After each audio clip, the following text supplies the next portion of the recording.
there's two different types of art you make, like, and all artists do this. Sometimes you make art that you know you can sell, Yeah. and like get money from, and like you do things that, and like laundry services in ways that you know is profitable, and then you do Sure. other things that are just like personal and there's stuff that you feel passionate about. Exactly, and I'm just like, I know the greats, like there are greats out there that are selling their own shit now that probably did some like really like remedial work at first and like were just doing whatever to get money, and I need to like just keep that in my mind Yeah. before I get all like pretentious artisty Okay. when I don't have the right to be at all. No. Okay, so tell me your name and your age and if you're in school where you study and then your sexual orientation again. Okay. Alright, my name is Yvonne Enklo. I'm 22. I study at St. Edward's University. I'm an art major. And I don't know how to define myself like, in terms of sexual orientation. Whatever you think. It guess, doesn't have to be what the world says or like a Right. very definite world. Like really you said me and I think that's really cute. Right, yeah, I'm just me. I don't... Don't judge. Yeah, Okay. right. What was I gonna say? And where are you from originally? I was born in Kinshasa, which is the capital of the Democratic Republic of Congo. Wonderful. Okay, so when did you move over here? December 1996. Okay, so when you were a little baby. Yep, P.S. it was Your fun.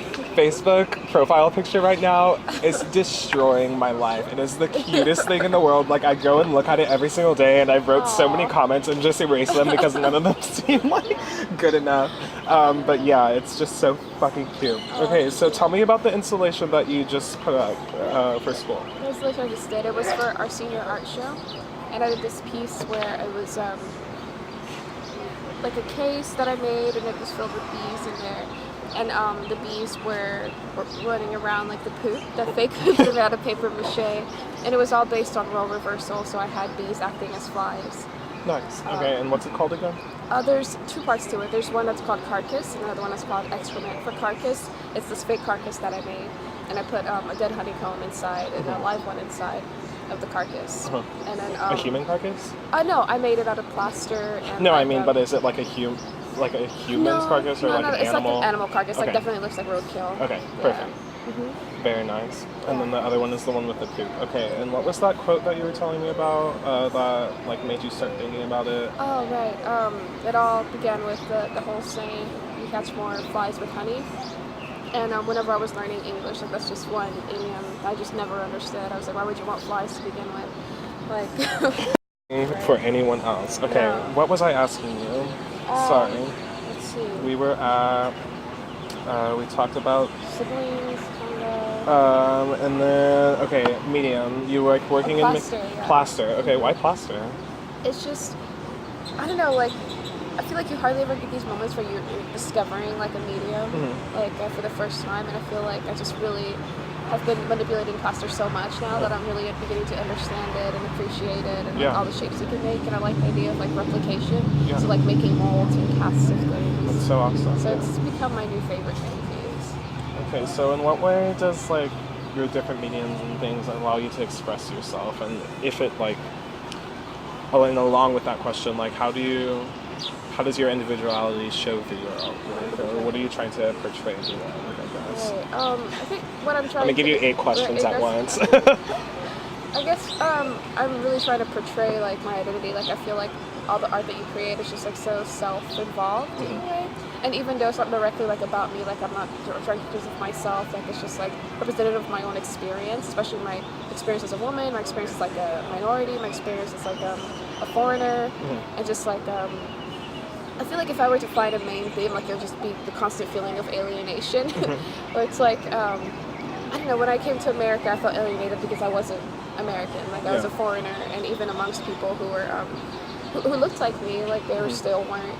I don't know. They still didn't understand like my culture and how it's different and how it's similar. And so I felt alienated from that. And then like being a woman, sometimes like it just feels like you're like living in a little box. Yeah. And people don't look past your appearance. Yeah. It's just really restrictive. That is crazy because Yeah. I mean, even like as a gay male, like I'm the same way sure. with girls too. Yeah. Like it's like has been inscribed in my brain, and like I hate myself for it sometimes. And like I've definitely gotten over it, and like I have friends of every. I'm not saying that I was like racist or anything, but like you definitely like if you see a pretty girl, you are definitely more likely to talk to them the same way you would do if it's like a pretty guy. But like, I mean, I have friends of every shape, size, and Yeah. culture and religion and all of that jazz. But you definitely do. I mean, you just judge people by what you see. What was your first language before you came over It here? was French. French. Okay. And then I spoke Lingala. I Mhm. spoke French and Lingala. And then came to America when I was 5 and I learned English. Do you still like speak French with your family and Yeah, stuff? I speak French with my dad, but English with my mom. Okay, very nice. So we basically already answered that. What inspires your artwork, woman, yourself, your identity?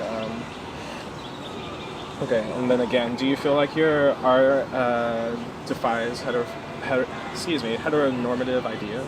I think Or so. ideals? I definitely think it like maybe not even like defies it, but just like challenges it a bit, and just like to challenge it to see a different perspective. Because I come from like a perspective of like having been in a country where it was colonized, like by just the Belgians came in and they completely changed the culture of Congo. And so just coming from that background and just understanding what it's like to have like this heterosexual dominant European male influence onto your life, because like the whole idea of colonization in general is patriarchal. Like you Yeah. come into like this virgin territory and then you like Take it over Yeah, and you take it mold over it into what you want it to completely. be. right, and you change it, and then like every generation after that is just like a reflection of like the European powers and just like their influences. And I feel like it was pretty similar here in America too. Yeah, and you were telling me about religion, like we were talking about earlier, how it plays such like a heavy role. A big role. Yeah, that's crazy. So do you feel like you face certain social stigmas as like a black female artist? I think so. I feel like people have expectations that aren't necessarily that I feel like are just not really representative of me, and they're very limiting. Like this one time I met this woman, and she was telling me that she knew of me through another friend because we talked about how I had made art, and she was like, "I'm just curious what type of art you make. Is it about like being black or like being a woman and stuff like that?" And I'm just like, "How you should get asked me like what it is I do instead of just like assuming that this is what I'm writing about." And that's like, so funny. so And- just things like that. Yeah, like, and lots of people ask me the same thing about my artwork as well. Like, oh, so it's about like you being gay or like your experiences growing up as like a gay male or whatever. I'm like, nah, bitch. Like, this is just me Right. like wanting to paint, and like that's that. Like, Right. not everything has something behind it. Right. Do you feel like your artwork impacts the lives of others or like those that are introduced to it? And if so, or if you do, like how so? I would hope that like it impacts the lives of like 2 different groups. Like, Okay, so you're excited to travel again, and tell me why. yeah, I'm excited to travel, just experience different cultures, and I noticed that like I adapt pretty quickly to different situations, just because like it's all pretty consistent, like the way I'm treated. Like I've always been treated like an other, so I feel like I'll have no problem being a foreigner in a different country because I already know what that feels like Yeah, being a 'cause I- foreigner, like yeah. in my own, like somewhere that I feel like I'm at home. Yeah. That's so funny. Okay, so in what way, how if at all, is your art a reflection of like who you are? Yeah, I feel like it's a more reflection of like my environment that I was brought up. Like if you think of like nature versus nurture, like I feel like the way that I was nurtured really is what's making the biggest impact on me artistically.